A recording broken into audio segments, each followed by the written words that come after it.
A diagnosis takes too long.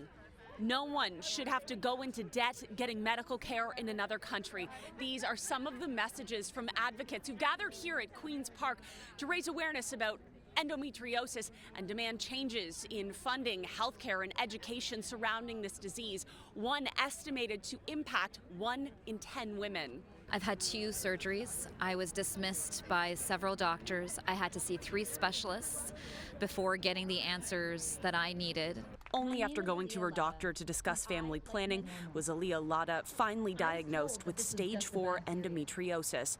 Beverly Herskovich says she went into debt after a long wait in Canada led to her going stateside to pay for endo surgery. My surgeon didn't feel like she was skilled enough to do some of the removal of some of the tissue that was in certain places that was like more deeply infiltrating. She adds better access to treatment and educating specialists are key to improving patient care in Ontario for endometriosis, something doctors like Dr. Soni Singh say is a common condition. Where the tissue that's like the lining of the uterus, but not the same, can grow anywhere else. And it can grow on the ovaries and other organs. It can be treated with medication or surgery, but Dr. Singh says diagnosis is challenging because society isn't comfortable talking about these types of reproductive health issues.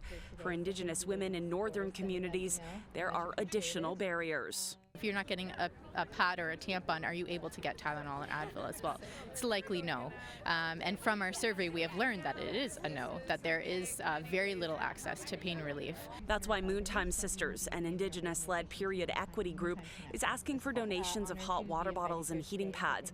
But Veronica Brown understands that's not enough to treat the painful disease. That's why she's one of thousands of Ontario residents who signed an endometriosis petition being tabled by NDP MPP Jill Andrew, calling on the province to include endometriosis education into the Ontario Phys Ed curriculum, invest more funding into endo research, train more specialists, and ensure timely access to health care. That petition will garner a response from the respective ministry. And in this case, it'll be the Ministry of Health. But I'll say this, outside of a petition, we are looking at creating legislation alongside community to demand a provincial strategy for endometriosis. In 2021, Ontario declared the month of March Endometriosis Awareness Month to increase awareness and encourage conversations and education around what a normal period really is.